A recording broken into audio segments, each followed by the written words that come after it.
大家好，我是猫盾，今天我们来聊张星辰、关银平和孙鲁豫的专武，就让我们先从张星辰的专武开始说起。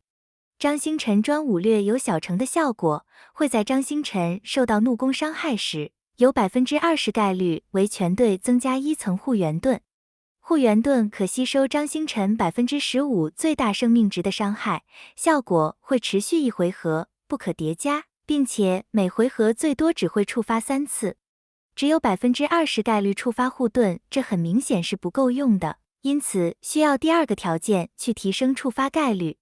略有小成的第二个效果，只要每上阵一个除张星辰以外的防御或辅助型武将，护元盾的触发概率就会额外提升8%。假设其余5个武将都满足条件，那么护元盾的触发概率就会来到60%。最能发挥护元盾的队伍无疑就是盾斧队，而最大的受益者自然就是 SP 司马懿的盾斧队了。略有小成的第三个效果，若上阵超过3个防御或辅助型武将，则开场为全体施加1层护元盾。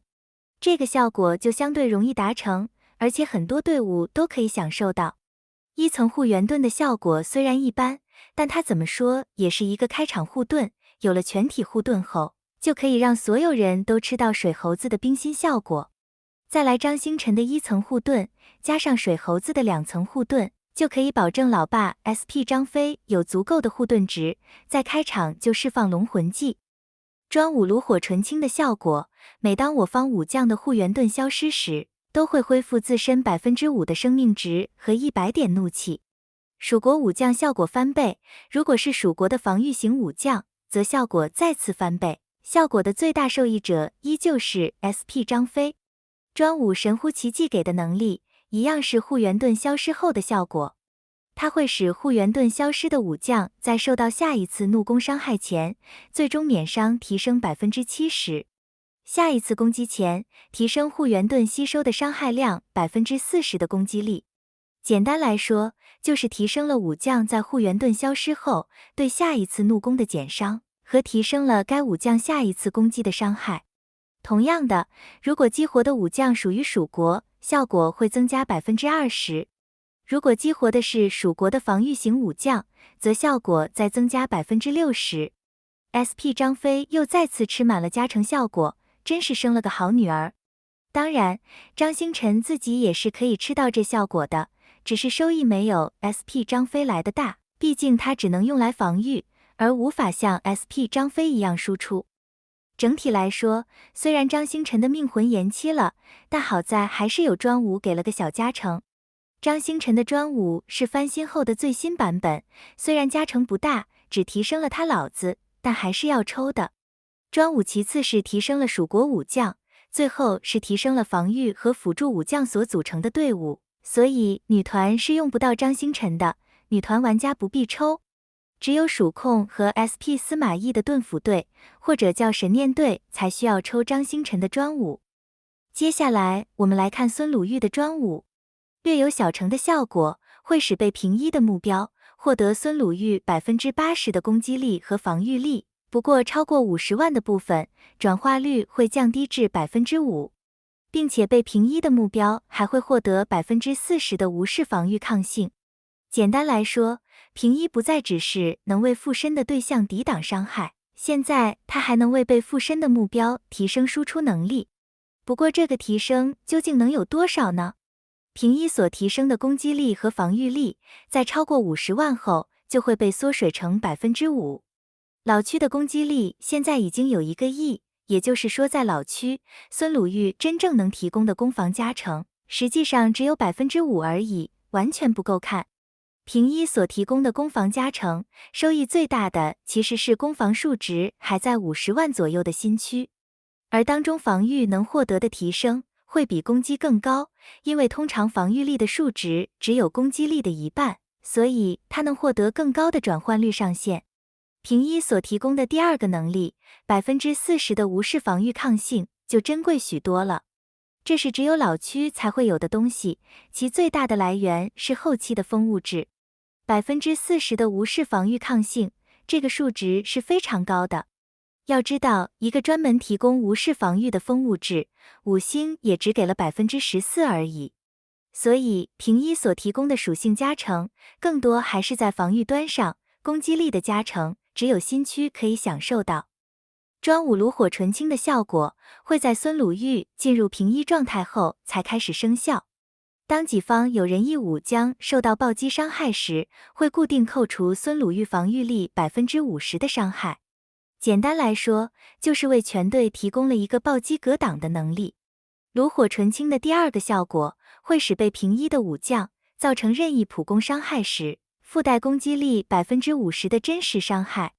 技能最大的受益者，自然就是能频繁对敌方全体进行普攻的姜维了。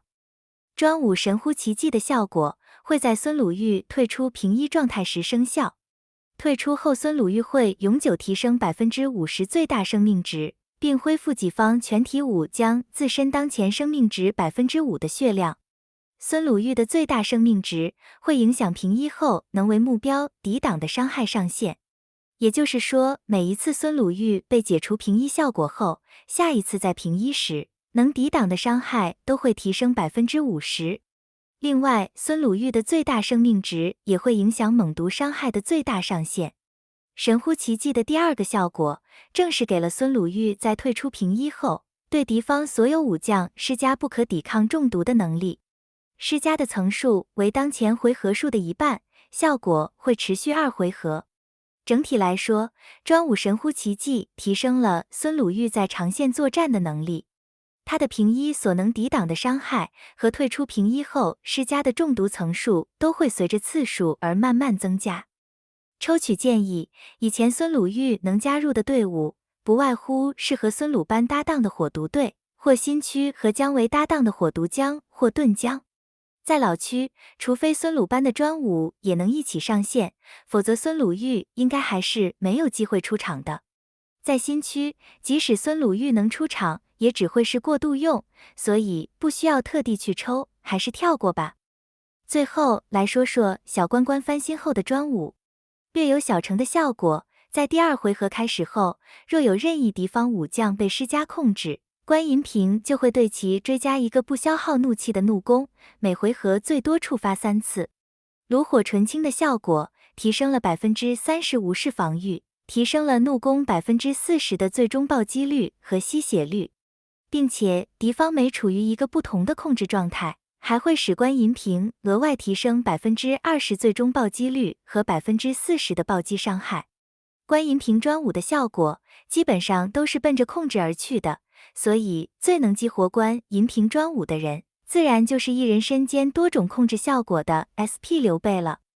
神乎其技的效果再次提升了40%怒攻造成的伤害，并且怒攻对主目标眩晕的概率还会提升至100%。神乎其技的第2个效果，提升了关银屏的异常命中能力，并且再次提升了伤害。只要关银屏每累积造成自身最大生命值15%的伤害，异常状态命中就会提升50%，最终伤害就会提升15%，最多叠加3层，效果持续至战斗结束。神乎其技的第3个效果会在第2回合开始后才生效。只要敌方有任意控制状态消失或被驱散，关银屏就会对其追加一个不消耗怒气的怒攻。这个追加怒攻的次数和武将被施加控制后追加怒攻的次数是分开计算的。控制消失后追加的怒攻，对每名武将每回合最多只会触发1次。关银屏专武大量的增加了输出相关的属性和怒攻追击的能力，直接让关银屏翻身变成了一线的队员。唯一的缺点也就是关银屏要在第2回合才会开始启动，你得要先能撑过第1回合，关银屏才会有发挥的机会。抽取建议，老区我想大部分人都已经有专武了，如果还没有，想玩蜀控的就抽，关银屏能上阵的队伍都只在蜀国队里。不过新区蜀控的强度应该会有所下降，毕竟张星辰命魂被延后了，蜀控在新区不一定能扛得住蜀突的轰炸。不过迟到也终究会到。如果没意外，专武关银屏在魔窟和世界魔将都是可以出场的，所以非常推荐有资源的玩家就抽一把出来。好了，今天的视频就分享到这里，感谢大家的收看，我们下期再见。